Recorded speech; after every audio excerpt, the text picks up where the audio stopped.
PCP Notícias. Já são 13 horas em Cabo Verde. Muito boa tarde. Vamos dar início ao Jornal da Tarde para esta terça-feira, hoje, 26 de dezembro. Orlando Lima. Certo, vamos a este Jornal das 13 aqui nas antenas da sua rádio de Cabo Verde. Desde as 7 horas e 30 minutos, a empresa Vivo Energy, distribuidora de gás butano da marca Shell, está a repor o estoque de gás nos postos de venda na Ilha de Santiago após uma ruptura nos dias 23 e 24 de dezembro. Esta informação foi confirmada pelo presidente do Conselho da Administração da Vivo Energy em declarações hoje à Rádio de Cabo Verde. João Oliveira e Souza avança que a falta de gás butano ocorreu devido a um problema com o fornecedor internacional e atrasos no transporte. A Ilson Martins com reportagem. O presidente do Conselho de Administração da Vivo Energy justifica que o barco que transporta o gás butano estava previsto chegar à cidade da Praia no dia 22, mas só atracou no porto no dia 24 de dezembro. Foi atrasando e só no dia 24 é que efetivamente o navio chegou ao Porto da Praia, que é onde faz a descarga do gás. Como vê, tudo teria corrido, apesar de ser no limite, teria corrido bem, mesmo chegando no dia 22, porque nós ainda tivemos a fazer entregas e distribuição no dia 22, no dia 23, só que à última da hora, efetivamente, não conseguimos fazer o enchimento e as entregas que seriam suposto fazer para o mercado da praia. Infelizmente é uma situação que está ou que foi totalmente fora do nosso controle. João Oliveira e Souza afirma que, apesar da tolerância de ponto, já estão no terreno carrinhas a fazer a distribuição de gás butano nos postos de revenda do produto. O responsável assegura que não haverá ruptura de estoque de gás num período tão próximo. Para as pessoas que nos ouvem, o butaneiro chegou, portanto, no dia 24 e houve pessoas que passaram a noite precisamente a garantir que esse produto fosse descarregado para as esferas onde é armazenado o gás, para hoje poderem todos estar a trabalhar. Podem perguntar porque é que não tiveram a trabalhar ontem, dia 25, porque efetivamente não tínhamos gente suficiente para fazer o enchimento e a distribuição. Portanto, e também é preciso ver que as pessoas também merecem o dia de Natal. Portanto, decidimos recomeçar hoje a todo vapor e a mais de 100% a atividade da distribuição e que garantimos que não vai acontecer num futuro tão próximo. O PCA de Vivo Energy, João Oliveira e Souza, garante que nas ilhas onde possa haver ruptura pontual de gás butano, dentro de 48 horas a situação estará normalizada. É já amanhã que os professores filiados no Sindicato Democrático dos Professores SINDPROF iniciam uma greve por tempo indeterminado. Uma decisão extrema porque justifica a presidente do SINDPROF, Lígia Ebert, o Ministério da Educação não respeita a classe. 27. A greve em tempo indeterminado prevalece, vai-se tomar medidas que têm que serem tomadas, os professores ditarão a sua justiça, porque quando as pessoas dizem greve em tempo determinado, ficam a pensar que o professor vai passar a vida inteira greve. Não. Há momentos chaves onde o professor não vai fazer absolutamente nada, e sem falar da greve de zelo, que há muitas coisas no caderno de orientações que o professor faz e que não é da responsabilidade do professor. E tem colaborado de forma aberta. O professor tem colaborado com o Ministério da Educação, mas estamos a notar que o Ministério da Educação não quer de jeito nenhum colaborar e tem um desrespeito muito grande por esta classe. E nós comprometemos no SINDPROF a ressarcir os 2 dias de greve que foi exatamente feito por todos os professores do SINDPROF. Esta paralisação anunciada por a SINDPROF não conta com o apoio de outro sindicato do ramo, o SINDEP, para cujo presidente João Cardoso a greve por tempo indeterminado exige muita ponderação. Eles queriam que nós assinássemos uma greve por tempo indeterminado. Mas nós não temos estes sentimentos. Os professores não nos disseram isso. Portanto, o SINDEP tem a sua responsabilidade enquanto uma organização idónea e responsável. Não tem que ter essa posição. Teremos que ouvir os professores relativamente à tomada de posição de greve por tempo indeterminado. Porque o comércio nós já vimos. A última greve, 22 e 23, os professores foram descontados neste mês 2 dias de salário. Veja, para um licenciado, 2 dias de desconto são cerca de 5.200 custos. Ainda assim, garante Jorge Cardoso, o apoio do SINDEP à causa dos professores é incondicional em todas as lutas que a classe considera justas. A mensagem de Natal, emitida pelo Primeiro-Ministro Ulisses Correia Silva, é ousada em diversos aspectos, nomeadamente no que toca ao aumento do salário mínimo, compromissos com os profissionais de saúde, reivindicações dos professores e as empresas que, no âmbito do orçamento para 2024, passarão a pagar menos imposto. Considerações do comentador José António dos Reis, hoje no Fora da Caixa da Rádio de Cabo Verde, ao analisar a mensagem de Ulisses Correia Silva. São promessas ousadas porque, no fundo, tudo isso depende do nível de crescimento que o país tiver. Não se pode prometer coisas que, de forma consciente, se sabe que se não houver essa situação do país crescer a um nível que permite fazer a redistribuição da riqueza criada, portanto, toda essa afirmação não passará de slogan. Eu penso que cada vez mais urge que, enfim, os nossos atores políticos, sobretudo os que têm responsabilidade de governação, coloquem a tónica na questão de crescimento. E não é crescimento qualquer. É um crescimento que permita que esse crescimento gere emprego e gere recursos, não é, para atender às diferentes demandas, não é, como já me referi.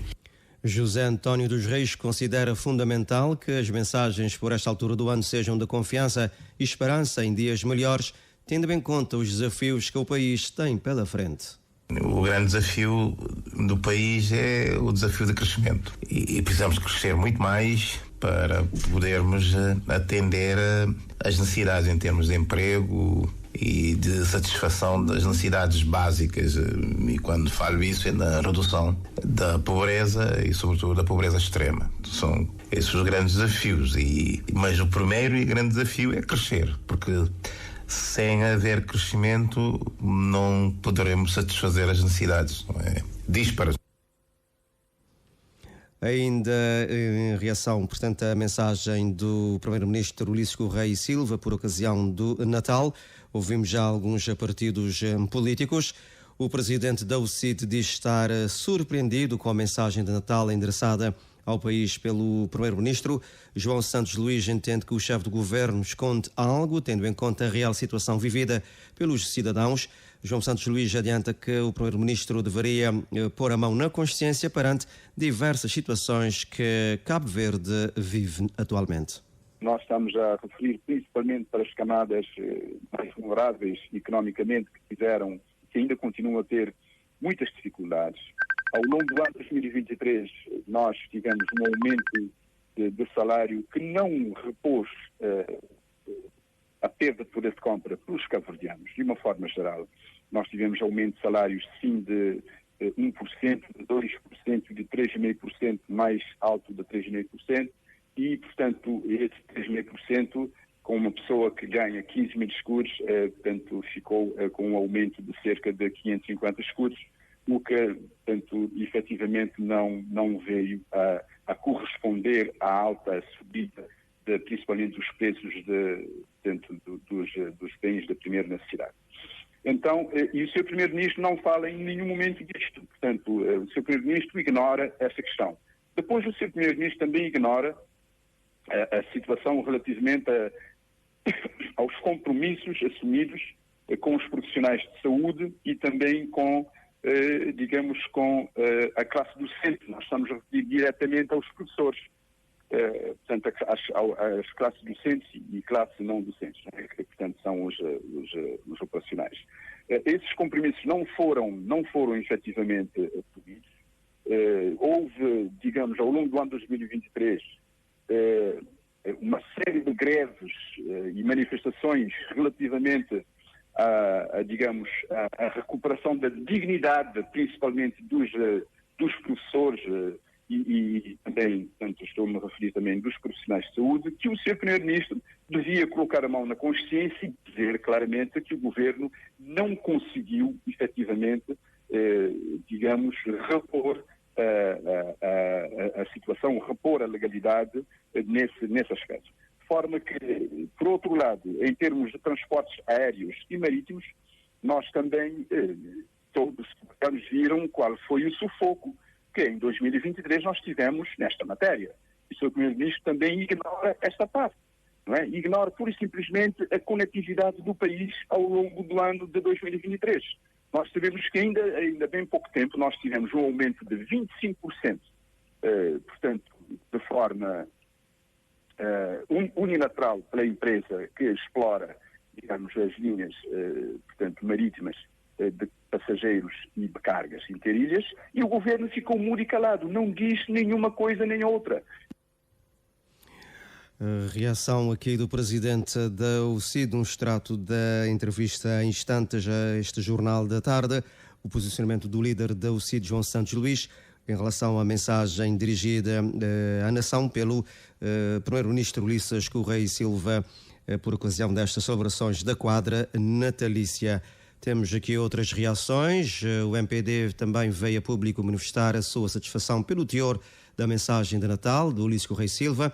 O partido que sustenta o governo, adianta o secretário-geral do MPD, revê na mensagem que considera positiva, motivadora e focada naquilo que é essencial, que é o progresso e a confiança no processo de desenvolvimento de Cabo Verde e, por isso, perfeitamente sintonizada com os ideais do partido. Nós nos sentimos completamente sintonizados com a mensagem. É uma mensagem que está alinhado com a realidade e com a verdade do país. A realidade económica, a realidade social, mas também o percurso que o país fez até aqui. É uma mensagem que identifica um povo resiliente, um povo vencedor e um povo que não se resigna. Não obstante todas as dificuldades que o país teve que ultrapassar, hoje nós podemos dizer que conseguimos e fizemos um extraordinário processo. A mensagem toca em aspectos centrais da vida das pessoas, a mensagem é focada na vida das pessoas, abordou o tema como a seca, a habitação social, a pobreza, particularmente a pobreza extrema, mas também a problemática do desemprego. O MPD abordou ainda o orçamento do Estado para o próximo ano, que, diz Luís Carlos Silva, virá reforçar as opções de desenvolvimento sustentável com foco nas pessoas. Nós temos que abordar a questão do orçamento do Estado para 2024, que abre espaço para uma aceleração do processo de intervenção nesses pilares. Damos continuidade à mobilização de água, particularmente com o nexo com as renováveis. Reforça-se o pilar da habitação social e a luta contra a pobreza extrema ganha um novo instrumento que será o Fundo Mais, com uma nova capacidade de mobilização e com uma nova capacidade de intervenção. Relativamente ao Fundo Mais, o rendimento social de inclusão vai passar de cerca de 2.000 beneficiários para 9.000, quase 10.000 beneficiários graças ao Fundo Mais. Na ótica do secretário-geral do MPD, que falava em instantes à Rádio de Cabo Verde, a mensagem do primeiro-ministro transmite muita confiança à população, tendo em conta a concretização dos vários projetos em carteira. Outro assunto que continua na ordem do dia tem a ver com a polémica em torno do salário da primeira-dama. Sobre este assunto, o comentador José António dos Reis diz que poderá haver uma censura política ao chefe do Estado e nada mais do que isso. Em relação ao Presidente da República, de facto, pode haver eventualmente uma censura política, mas não passará disso. E não creio que, e como já vi alguns, alguém a falar de crime de responsabilidade, portanto logo... É para tirar a cabeça do Presidente. Pois, logo seria o Presidente da República processado, né? Acho que aqui há algum exagero, mas que também faz parte do jogo político. Creio que, inclusivamente, do ponto de vista de responsabilização criminal do Presidente da República, não há condições objetivas, né, para que se inicie um tal processo, porque, para já, é necessário que haja uma proposta a nível do Parlamento com pelo menos 25 deputados. Proposta no sentido da Procuradoria-Geral da República abrir um processo penal, não é, contra o Presidente da República. Depois, a proposta para ser aprovada necessita de 2/3 de deputados em efetividade de funções. Nenhum grupo político neste momento no Parlamento detém 2/3, não é, para aprovar qualquer tipo de proposta, não é? Análise de José António dos Reis, hoje no Fora da Caixa, aqui nas antenas da sua RCV, sobre esta matéria que continua na ordem do dia. Nesta quadra festiva, o reverendo da Igreja do Nazareno, David Araújo, deixa uma mensagem de encorajamento e da cultura da paz aos cabo-verdianos. David Araújo realça que as crispações e conflitos em nada ajudam a consolidar os alicerces fundamentais para o desenvolvimento de Cabo Verde. Terá que existir espaços para o diálogo e saber aceitar a diferença. Adianta.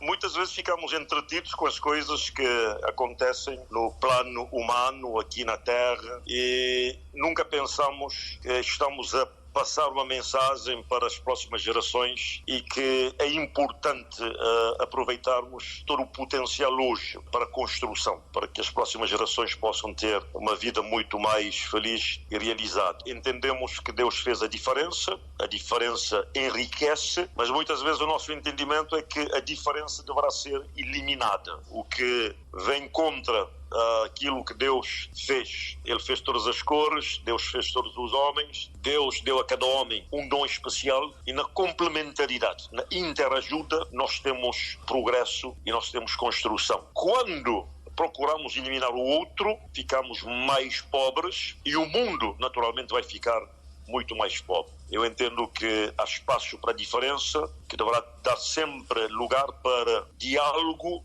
construtivo e nenhum ser humano, nenhum órgão deverá estar na posição de destruir um homem, destruir o outro homem ou uma instituição para destruir uma outra instituição.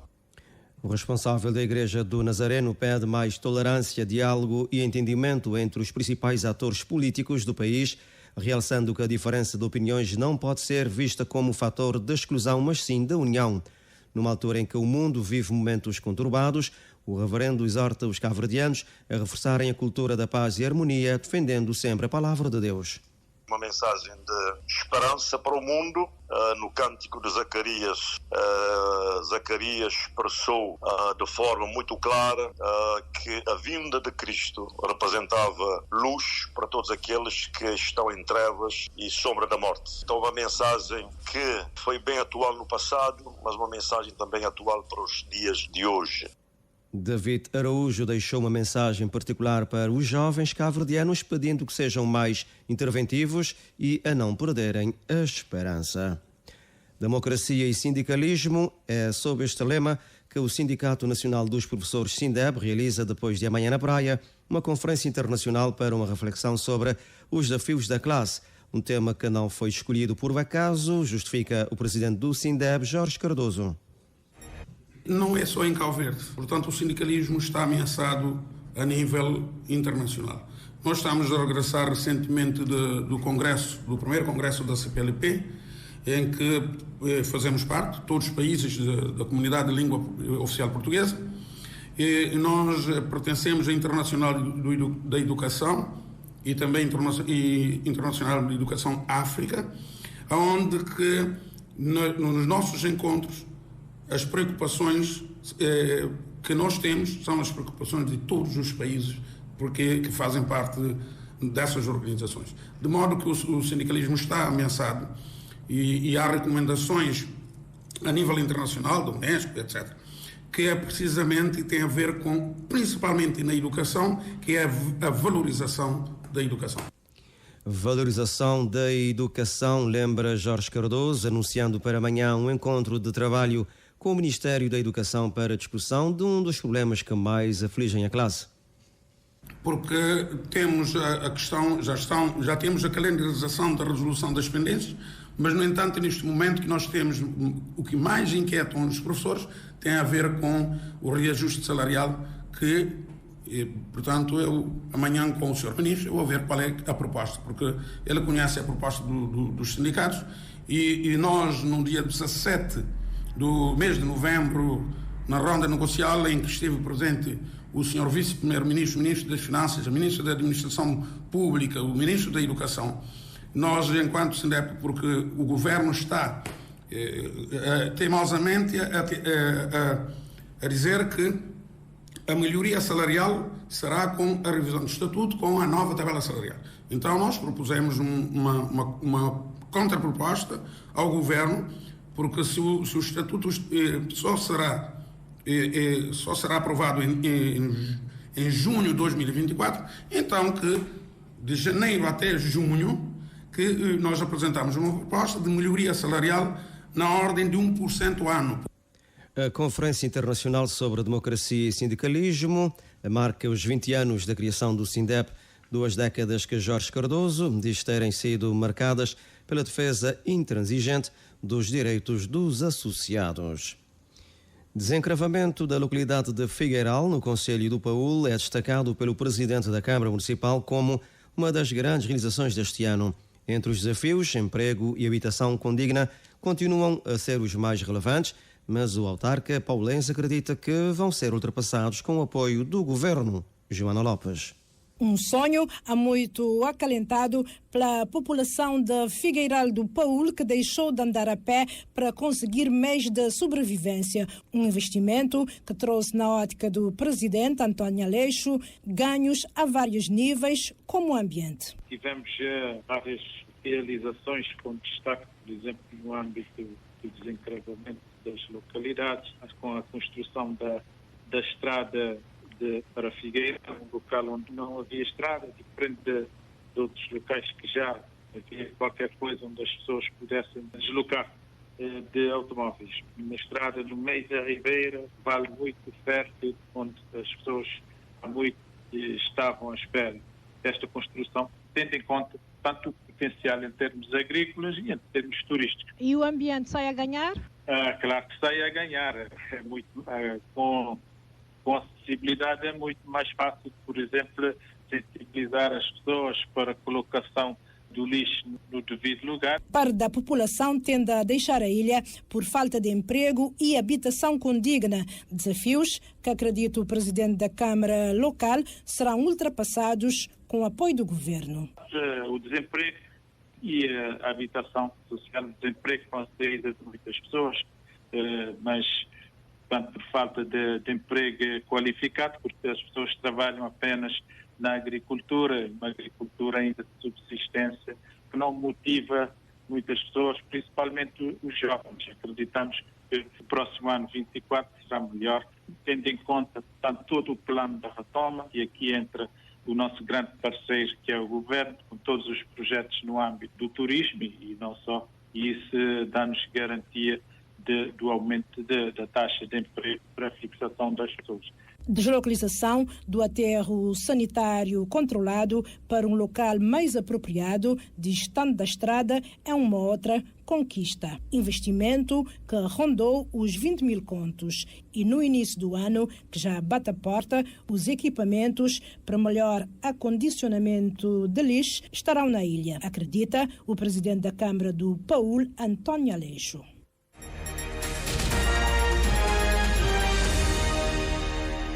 Estamos a caminhar para a reta final deste jornal das 13 horas, hoje 26 de dezembro, tolerância de ponto o dia inteiro aqui no país. O governo decidiu conceder tolerância de ponto nesta terça-feira aos trabalhadores que exercem funções públicas no Estado, considerando este ano a véspera de Natal coincidiu com o dia de domingo e também tendo em conta a prática de concessão de tolerância de ponto na quadra festiva.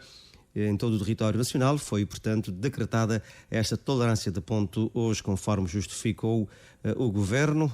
Estão, naturalmente, fora deste âmbito, não estão abrangidos pela tolerância de ponto as Forças Armadas, a Polícia Nacional, a PJ, os estabelecimentos de saúde, agentes prisionais e vigilantes e os serviços que laborem em regime ininterrupto e cuja presença dos funcionários se torne imperiosa, os quais continuam a praticar os mesmos horários a que se encontram legalmente vinculados. Portanto, nós aqui na rádio, obviamente, a trabalhar, porque estamos ao serviço diariamente de todos. Um total de 15.791 migrantes foram interceptados este ano no mar Mediterrâneo e devolvidos à Líbia, considerado um país inseguro, segundo o registro até 23 de dezembro, hoje publicado pela Organização Internacional para as Migrações, OIM. A rota migratória do Mediterrâneo Central para a Europa, cujos principais pontos de partida são a Tunísia e Líbia, custou a vida a 955 homens, mulheres e crianças, enquanto outras 1.316 pessoas continuam desaparecidas, o que torna este ano 2023 no mais mortal desde 2017, segundo dados da Organização Não-Governamental Internacional Médicos Sem Fronteiras, também hoje citados pelas agências internacionais. Esta ONG responsabilizou as políticas europeias de não assistência fronteiriça pelo último naufrágio na costa da Líbia, no passado dia 16, no qual morreram 61 migrantes, a maioria dos quais provenientes da Nigéria e da Gâmbia. Os Médicos Sem Fronteiras também publicaram recentemente um relatório no qual denunciam abusos e maus-tratos contra requerentes de asilo e imigrantes em centros de detenção de Trípoli, a capital da Líbia, onde milhares de pessoas são detidas arbitrariamente. As organizações não-governamentais da defesa dos direitos humanos contestam a expulsão para a Líbia de migrantes que chegam à Europa sem documentos, considerando tratar-se de um país inseguro, e instaram a União Europeia e as Nações Unidas a reverem urgentemente e, se necessário, suspenderem os atuais acordos de cooperação com as autoridades líbias relativas a interseções no Mediterrâneo. Em 2021, um total de 32.425 migrantes foram devolvidos à Líbia e em 2022 foram 24.684, de acordo com dados da Organização Internacional das Migrações. Estima que mais de 700 mil migrantes de cerca de 40 nacionalidades residam nesse país do norte de África. A França criticou ontem a transferência do opositor russo Navalny para uma colónia penal no Ártico russo, considerando-a uma nova violação dos direitos humanos. O segredo mantido durante quase 10 dias pela Rússia sobre o ativista e opositor e a sua transferência para um local particularmente remoto para o isolar ainda mais dos seus entes queridos, enquanto o seu estado de saúde se deteriorou gravemente desde a sua prisão, constituem novos desenvolvimentos inaceitáveis e violações patentes dos direitos humanos, disse um porta-voz dos Ministérios dos Negócios Estrangeiros francês. Ativista anticorrupção e inimigo declarado número 1 do presidente russo Vladimir Putin, Navalny, hoje com 47 anos, cumpre uma pena de 19 anos de prisão por extremismo, segundo os russos. O ativista foi preso em janeiro de 2021, ao regressar à Rússia, após um período de convalescência na Alemanha por um envenenamento atribuído precisamente ao Kremlin.